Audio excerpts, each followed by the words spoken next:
Hey everyone, we're here at our final travel destination of 2025. And in this video, we'll recap our entire year, including our best moments and favorite places. We hope you enjoy it. 2025 marks the end of our 5th year of full-time travel, which we dedicated primarily to the Pacific Ocean. But this wasn't just another year of traveling. It was the year of islands. We hopped, explored, and lived across 36 different islands in 9 diverse countries. While the scenery changed constantly, our accommodation was pretty consistent for our standards. We stayed in 85 different beds, which was a lot less than last year. This number was kept on the low end thanks to extended periods of van life in both New Zealand and Tasmania. We took a total of 32 flights, including 2 unforgettable scenic ones, and also managed to lose and recover a total of 3 bags. In this video, we'll share our stories and relive the year spent chasing the sun across the world's greatest ocean. Now let's dive in. We are Zach and Ina. We make helpful videos about destinations around the world so you can easily plan your own adventures.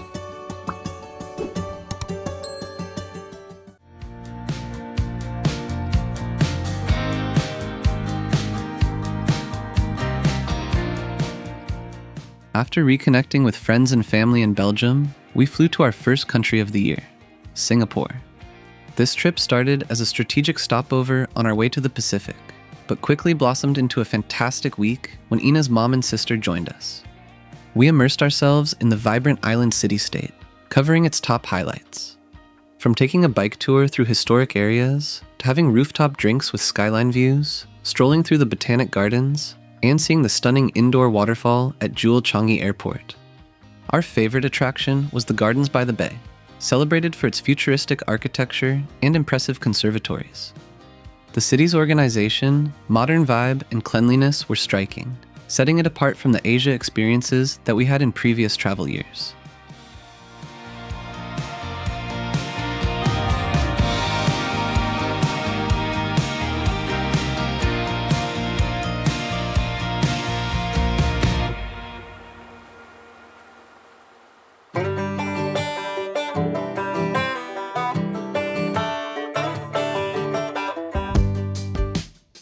Leaving the hustle of Singapore, we flew into Christchurch and embarked on our ultimate dream trip, taking a camper van across New Zealand. Our first leg of the journey was a 5-week road trip around the stunning South Island. Moving at a slow pace, we soaked in the magnificent landscapes, enjoying the simple freedoms of cooking our own meals and camping in breathtaking locations.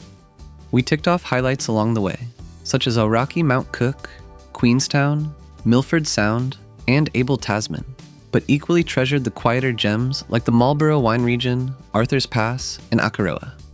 Our top discovery was Wanaka, a charming lake town offering endless outdoor adventures. It was here, atop Roy's Peak, that we experienced the year's most magical sunset.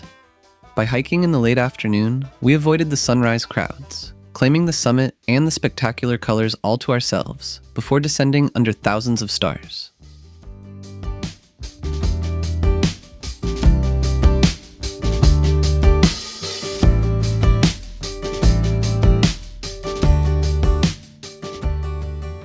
Bidding farewell to the South Island in Picton, we ferried our van to New Zealand's North Island for another 3 weeks of adventure. We started in Wellington before navigating north, tracing a route past the majestic Mount Taranaki and through the geothermal heartland of Lake Taupo, eventually reaching the gorgeous Northland coastlines. The best day hike of our entire year was the Tongariro Alpine Crossing, a challenging 20-kilometer or 12.4-mile trek that traverses a volcanic landscape. This place simply blew us away.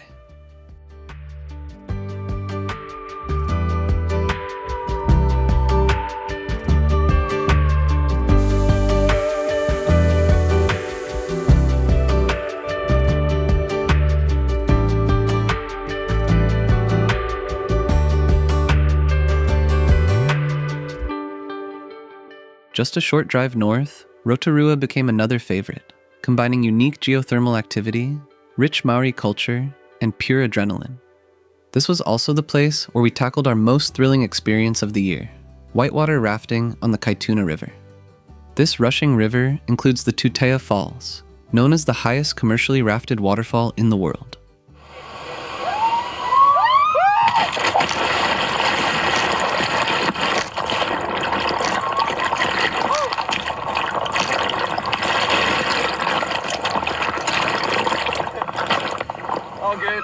After soaking up the spectacular beaches of the Coromandel Peninsula and the Bay of Islands, our unforgettable New Zealand road trip finally concluded in Auckland.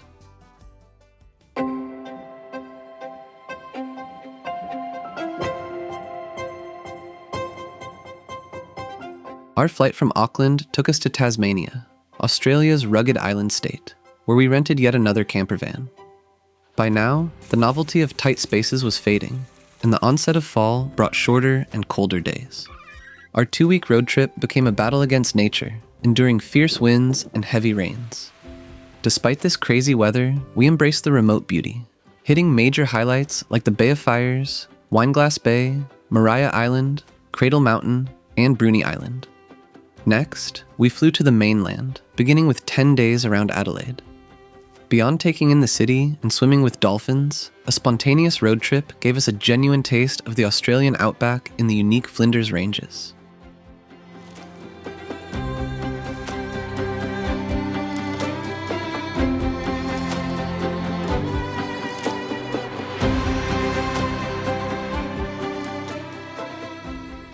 After our brief stay in the outback, we flew to Melbourne, settling into the city and its beautiful natural surroundings for several weeks.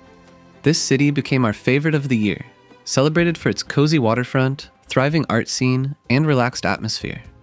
We also explored the spectacular coastlines of Wilson's Promontory and the Great Ocean Road. The true highlight of our time in these coastal areas was spotting so many interesting animals. Seeing echidnas, emus, wombats, kangaroos, and koalas in their natural habitat was nothing short of incredible. We just spotted a koala climbing the tree.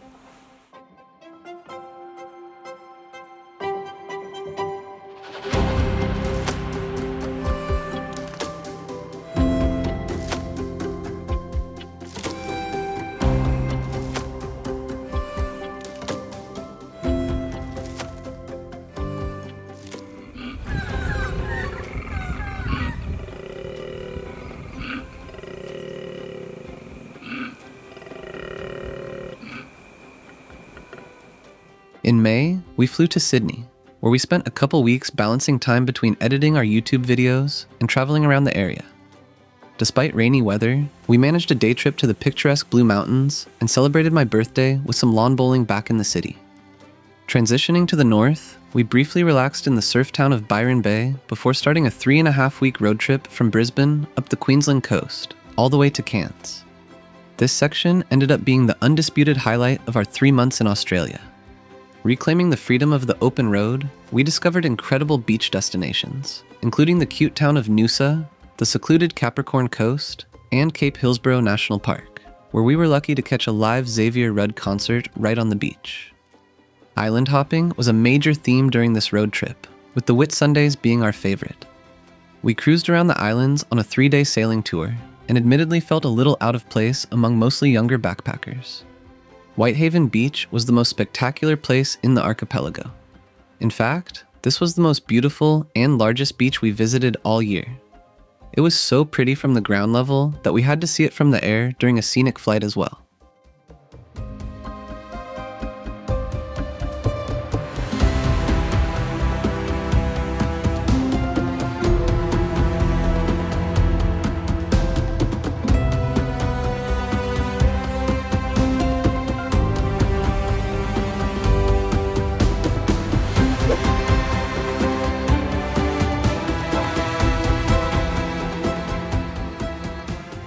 Our Queensland journey concluded in the tropical north.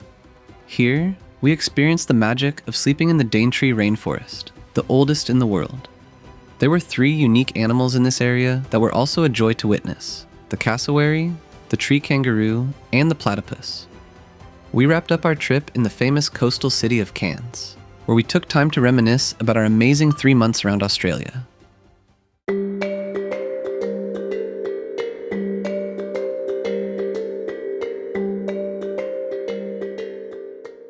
We traded the familiar comforts of the developed world for the unrivaled ruggedness of Papua New Guinea. Our 10-day journey took us to 3 different regions, beginning in the capital city of Port Moresby. But our first true immersion was along the majestic Sipek River, which we reached after a flight to Wewak and a demanding 3.5-hour drive in a 4x4. We spent several nights in a small, traditional riverbank village, sleeping on a floor mattress. This was a deeply humbling experience. The local community utilized the river for everything, including washing and drinking, functioning with almost no modern amenities.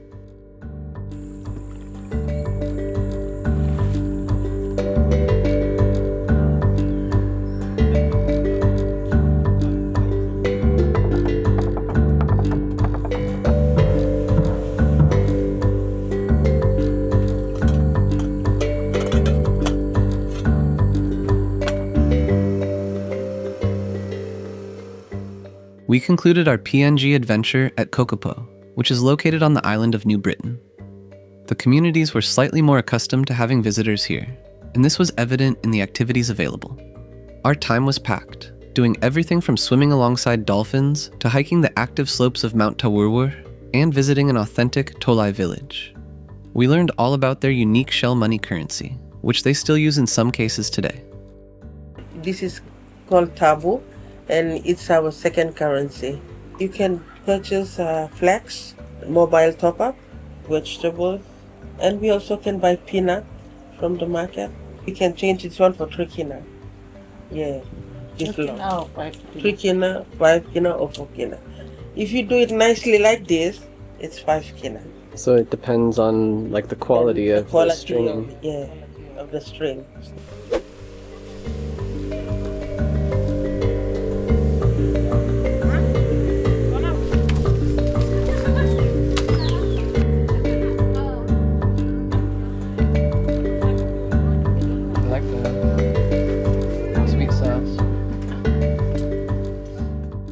Before we could truly process these profound experiences, we flew back to Brisbane, Australia.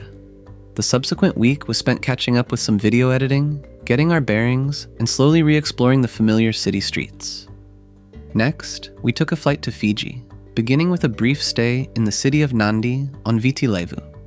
We then took the ferry to the stunning Yasawa Islands, treating this peaceful destination as our long-awaited honeymoon. Over 10 days, we split our time across 3 different paradise islands. Each one was framed by dramatic peaks, white sand beaches, and crystal clear waters. All of the islands were home to at least one resort, and every stay was remarkable. The true surprise was the outstanding quality of the food, which was easily some of the best we've experienced on our travels so far. And while all the islands were unique, Nathula Island stood out as our overall favorite, boasting beautiful hiking trails, a unique local village, and the nearby Sawa'ilau caves. But Quata Island offered the best snorkeling of our trip, with white and black-tip reef sharks living close to its shore.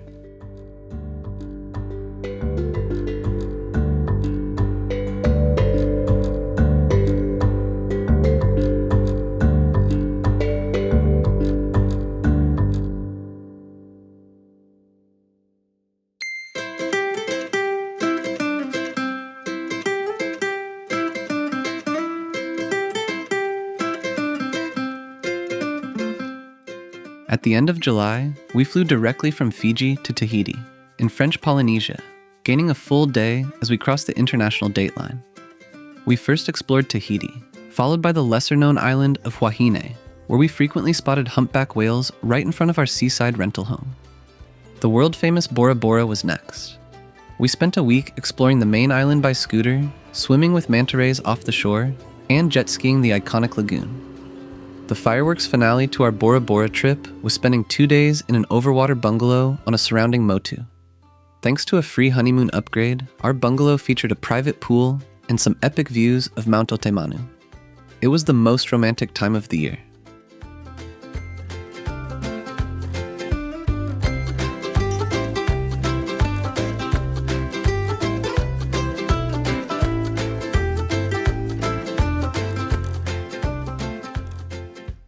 Our final week was spent on Mo'orea, the most diverse of all the islands we visited in French Polynesia.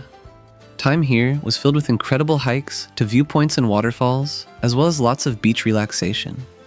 The highlight was definitely swimming with humpbacks. Watching them emerge from the deep blue and seeing them up close was an indescribable feeling. Overall, Mo'orea went down as our favorite island of the year.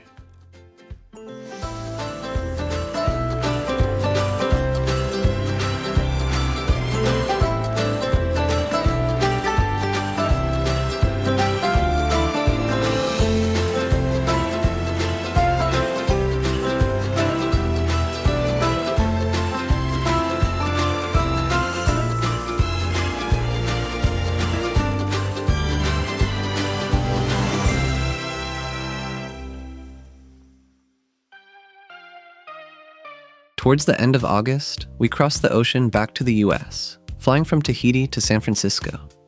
Then we transferred to South Lake Tahoe, trading the rhythm of the islands for cool mountain air and cherished time with family.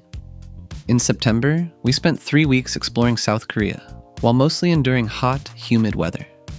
We began in the sprawling and sometimes overwhelming capital city of Seoul. Highlights included cycling along the Han River for Ina's birthday, exploring the quaint Unpyeong Hanok village, hiking Bukhansan National Park, and visiting the DMZ border zone.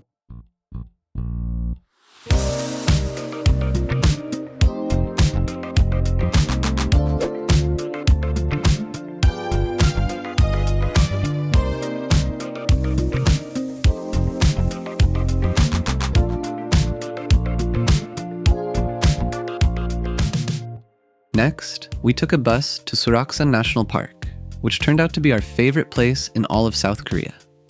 This park had great hiking and very few visitors, so we crowned it as our hidden gem of the year.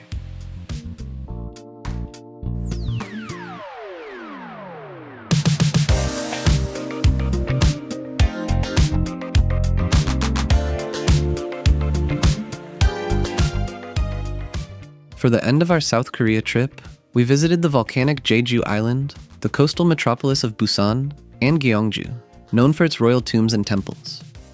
While we enjoyed the country's diversity, we experienced our first real culture shock in a long time. We particularly struggled with the foreign food, once mistakenly ordering ice cream for breakfast. We also didn't enjoy the commercialized man-made additions to some of the nature areas.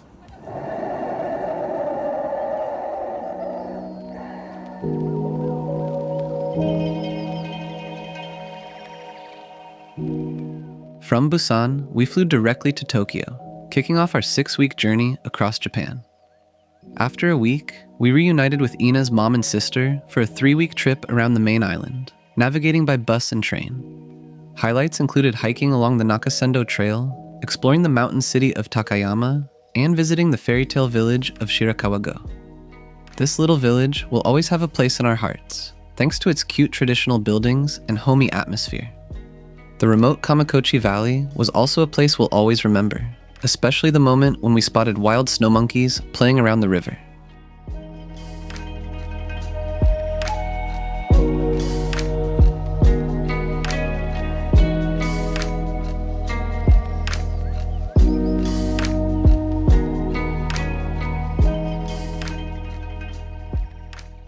After leaving the Alps, we continued our Japan loop to some other impressive places.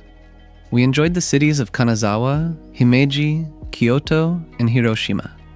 Visiting this rebuilt and thriving city provided a powerful lesson on the 1945 atomic attack, as well as the urgent need for global peace. We concluded the family portion of our trip in Osaka, where we purchased a new camera that we're excited to be filming with for upcoming videos. The main drawback we found on this classic Japan itinerary was the massive crowds, which often impacted our experience. However, the crowd aspect was about to change for the better. From Osaka, we flew to Okinawa, a chain of subtropical islands to the south. These islands really exceeded our expectations. We especially enjoyed the slice of paradise called the Karamas, right off the main island of Okinawa. We visited 3 small and laid-back islands that had some of the most incredible beaches. The snorkeling here was the best in 2025, with countless turtle sightings, the largest fish diversity we've ever encountered, and lots of healthy coral reefs.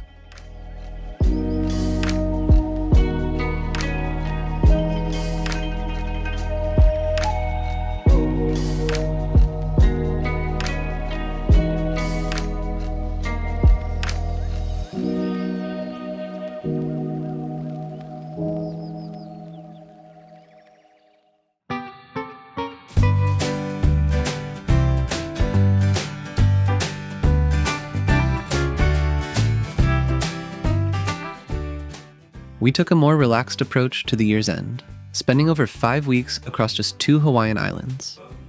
Our trip began on Oahu, where we took in the scenes of the famous Waikiki Beach. A bedbug encounter in our first accommodation was a very unwelcome surprise, but fortunately, we found our stride at an off-grid tiny home on the North Shore, which proved to be completely our vibe. We were also lucky to catch some talented surfers tackling the waves at Bonsai Pipeline.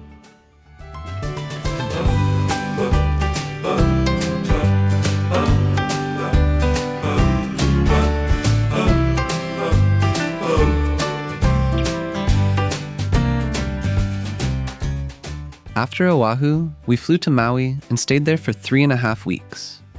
We spent the first week in West Maui with my parents, relaxing and snorkeling with lots of turtles in the different bays.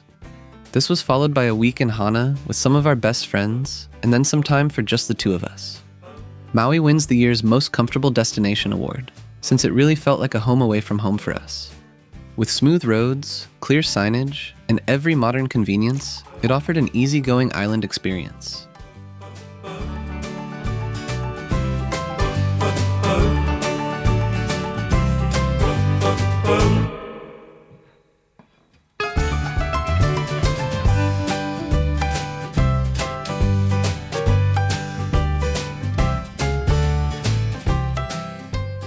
Our favorite spot on the island was undoubtedly the Haleakala volcano, where we hiked from the summit down to the crater floor and back up to the rim, catching a magical sunset at the end.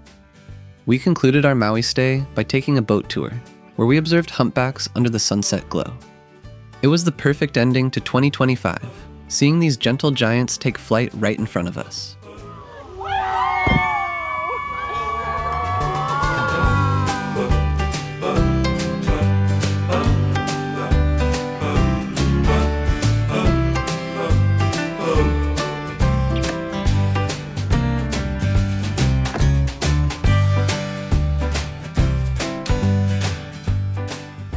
Thanks so much for following our adventures this year. You can find all the destinations we mentioned in separate videos on our channel as well. We'll catch you in 2026.